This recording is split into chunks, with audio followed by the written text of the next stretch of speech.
પણ તનથી માતા પિતાની જે સેવા છે ને એનાથી બીજી કોઈ સેવા ઉત્તમ નથી.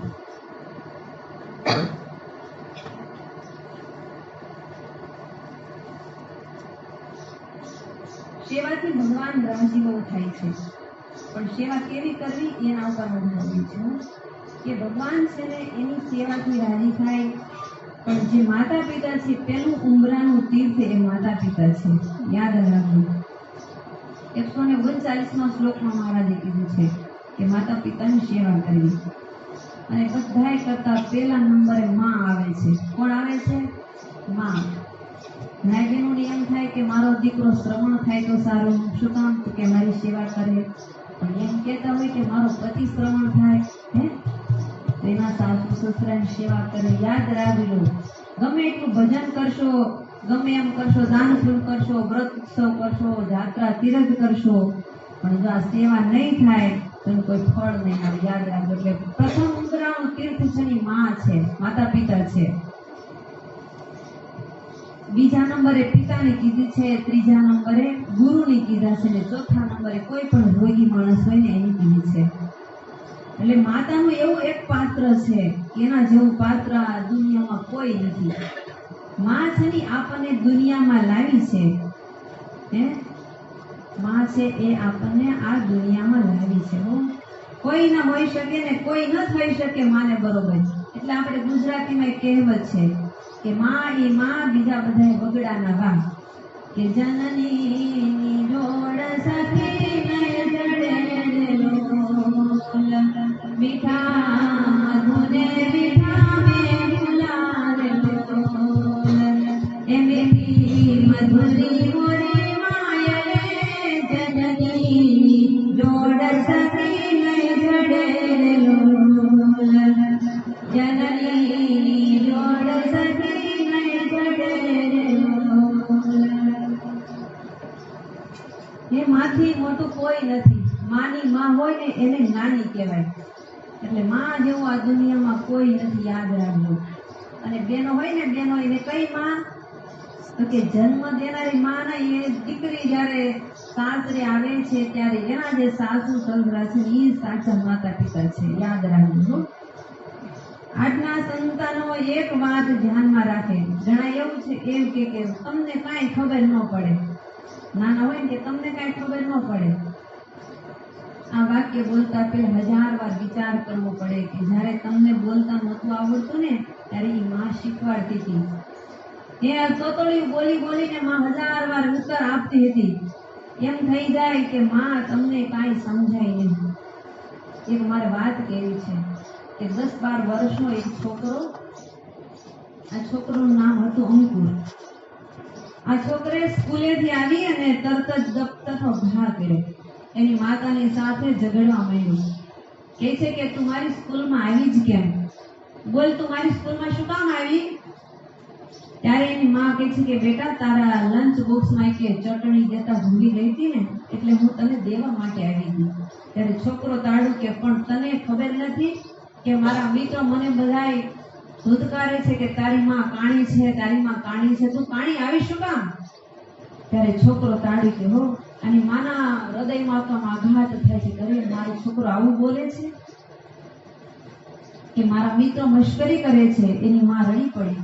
એ રડતી રડતી આંસુડા લૂછતી લૂછતી કહે છે કે મારા દીકરા બીજી વાર હવે આવું નહીં કરવું. પણ દીકરો તો દીકરો વારે વારે એની માને સંભળાવે છે કે તું કાણી છે, તું કાણી છે. એને આવા કડવા ઝેર જેવા પોતાના દીકરાના કડવા વેણ એની માં શંકર જેમ ઝેર પીયા ને એમાં એની માં પી જાય છે. ગામના જેના તેના ધનવાનોના વેતરા કરી કરીને માએ દીકરાને ભણાવીને મોટો કર્યો. માં બિચારી અહીંથી ત્યાંથી થોડું થોડું ભેગું કરી સ્કૂલની ફી ભરે, પુસ્તકોના ખર્ચા કરે, છોકરાના મોજ મસ્તીના શોખના બધાય ખર્ચા પ્રેમથી એની માં પૂરા કરે. છોકરો ભણવામાં હોશિયાર હતો. સ્કૂલમાં ફર્સ્ટ નંબર આવ્યો. શિક્ષણ સંસ્થાએ એમની સ્કૂલમાં બહુમાનનો દિવસ આવ્યો. કાર્યક્રમ ગોઠવો કે આજે અંકુરને બહુમાન થવાનું છે. અંકુર તૈયાર થઈને સ્કૂલે જતો હતો.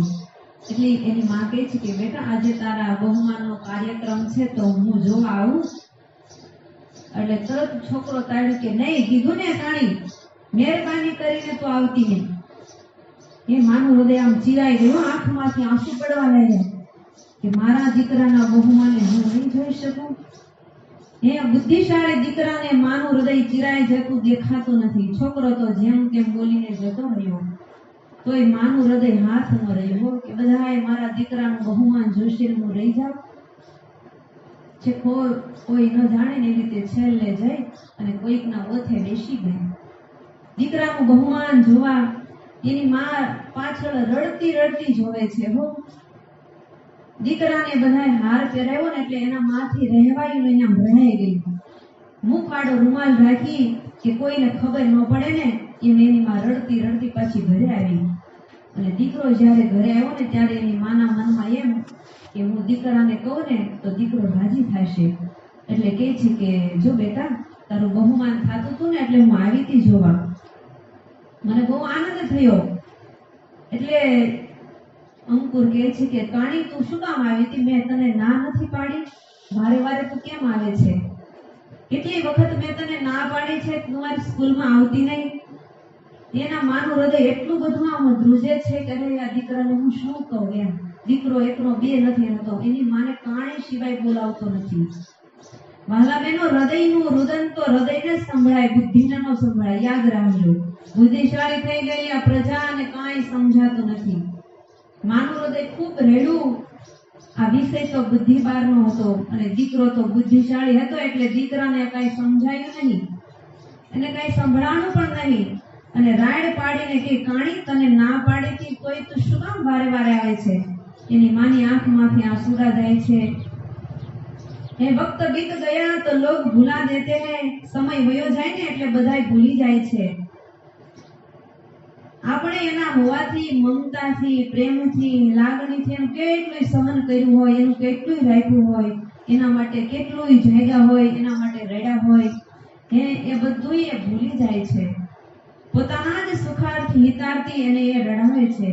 મતલબી આ સંસાર છે, કોઈ કોઈનું કાંઈ છે જ નહીં. માટે પ્રભુમાં હેત કરો, એની સાથે પ્રેમ કરો. પ્રભુમાં પ્રેમ કરશો ને ત્યારે જ આપણે સુખિયા થઈશું. આ સંસારમાં આપણું કોઈ કાંઈ છે જ નહીં. અહીંયા બધા સ્વાર્થી છે. દિન પછી દિન જાય છે. દીકરો વારે વારે માને આવા શબ્દો કહીને દુઃખમાં કરે છે. એ માના એકનું એક આ સંતાન હતું. એની આ પિતા હાજરી નહોતી, આ વિધવા માં હતી, છતાં છોકરાને કાંઈ સમજણ નથી. માના લાડકોડમાં પ્રેમમાં મોટો થયેલો આ અંકુર હતો ને અંકુશ વિનાનો હતો. બુદ્ધિશાળી ગણોય છે પણ સમજણો જરાય નથી. વર્ષ પછી વર્ષ વીતતા જાય છે. અંકુર યુવાન થયો. એની માએ સારી કન્યા ગોતી. એ દીકરાને લાડે કોડે પરણાવ્યો અને ઘરમાં વહુ લાવ્યા. માને એમ હતું કે અંકુર આવું કરે છે પણ મારી વહુ થોડું આવું કરશે.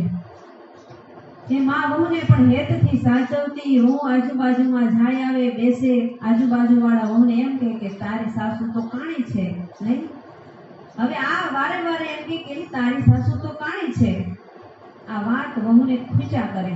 વહુએ એકવાર એના અંકુરને કહ્યું કે મને આજુબાજુ વાળા સંભળાવ્યા કરે છે કે તારી સાસુ કાણી છે, તારી સાસુ કાણી છે. જો અંકુર મારાથી આ સહન નથી થતું, તને કહી દીધું. ત્યારે અંકુર કહે છે કે તો શું કરશું? કે જલ્દી બોલ ને, હવે તારી કે આપણે શહેરમાં જવું છે, અહીંયા નથી રહેવું. અંકુર કહે છે કે વાત કરીને શહેરમાં જઈએ, તું કે ને હું ન કરું. એ જ દિવસ અંકુરે એની માને કહ્યું કે સાંભળે છે?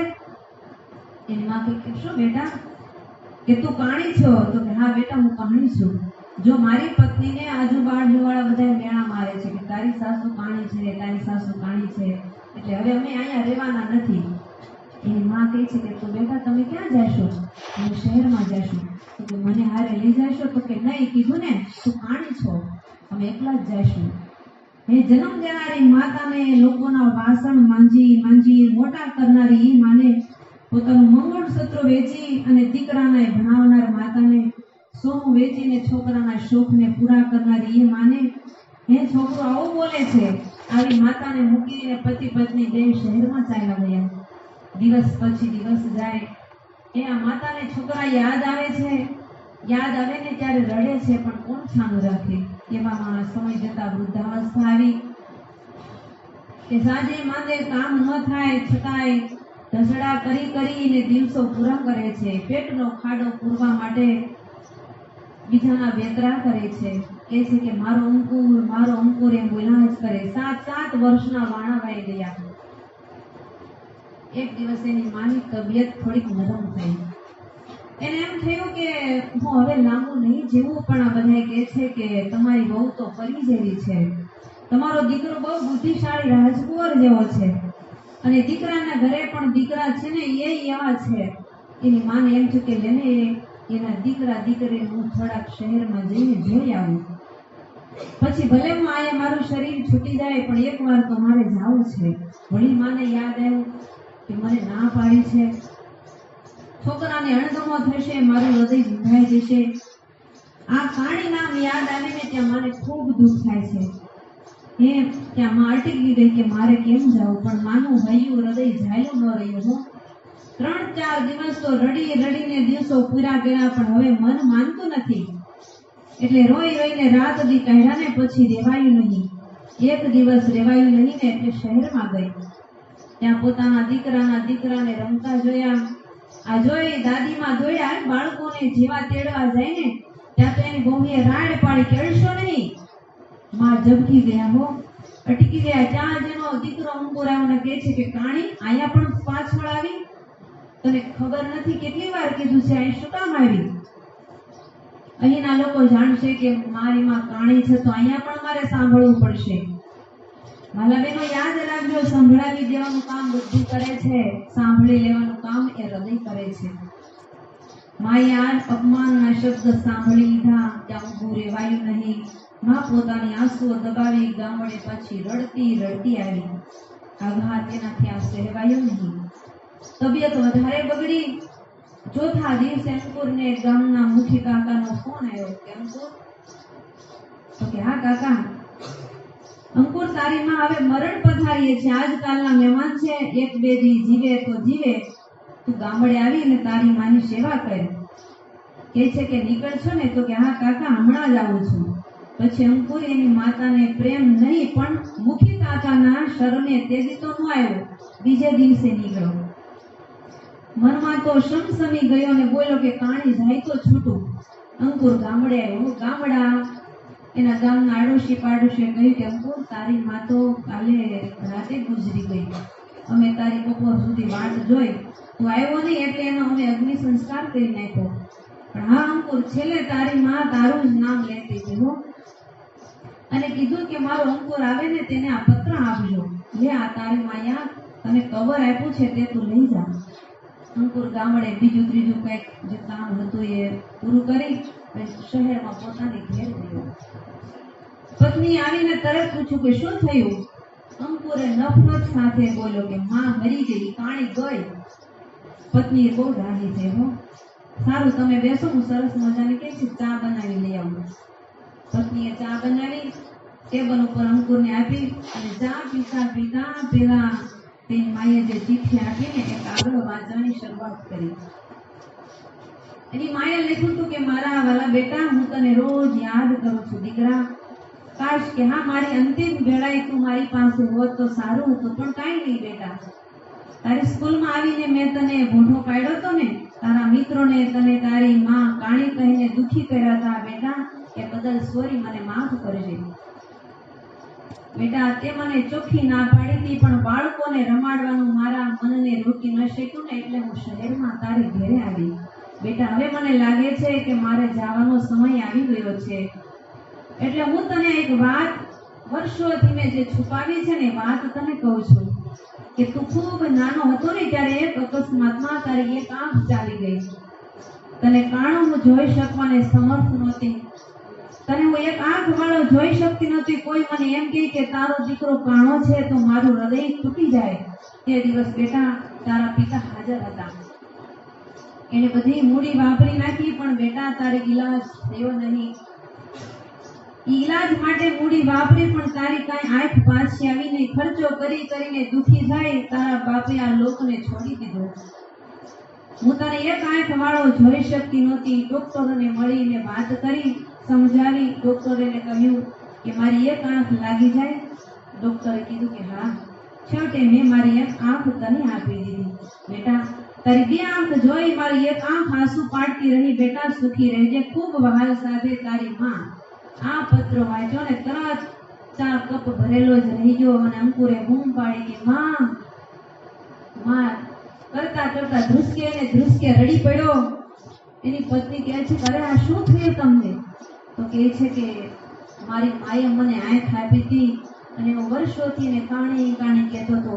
કાણો તો હું હતો પણ મારી માં કાણી નથી. હું એ મને કહ્યું કેમ નહીં? હે માં, મને માફ કર, મને માફ કર. પણ હવે કોણ માફ કરે? માફ કરવાના કોઈ રહ્યા નહોતા. આ વાત સાંભળવામાં રહી નહોતી. વાલા બહેનો, આપણે હાલ જે છીએ તે આપણા ઉપર આટલી આજુબાજુ સ્નેહી મિત્રો, આપણા માતા પિતા, આપણા ગુરુ હોય, વડીલજનો હોય, બધા એના અનેક ઉપકારો હોય છે. ત્યારે આપણે જે છીએ ને તે હોઈએ. આપણે જાણતા પણ નથી હોતા કે કોની પ્રાર્થનાથી, કોની કૃપાથી, કોની ભાવનાથી, કોના પુણ્યથી, કોની મદદથી હું અહીંયા પહોંચ્યો છું, આવો મહાન થયો છું. આપણી ઉપર જેના જેના ઉપકાર હોય ને તેના ઋણી રહી, તેના ઓછવીએ નહીં ક્યારેય પણ, એને ક્યારેય પણ દુભવા નહીં. જેણે આપણા ઉપર ઉપકાર કર્યો હોય ને એને આપણે હૃદયમાં સંભાળી રાખવા, કોઈ દિવસ એને ભૂલવા નહીં.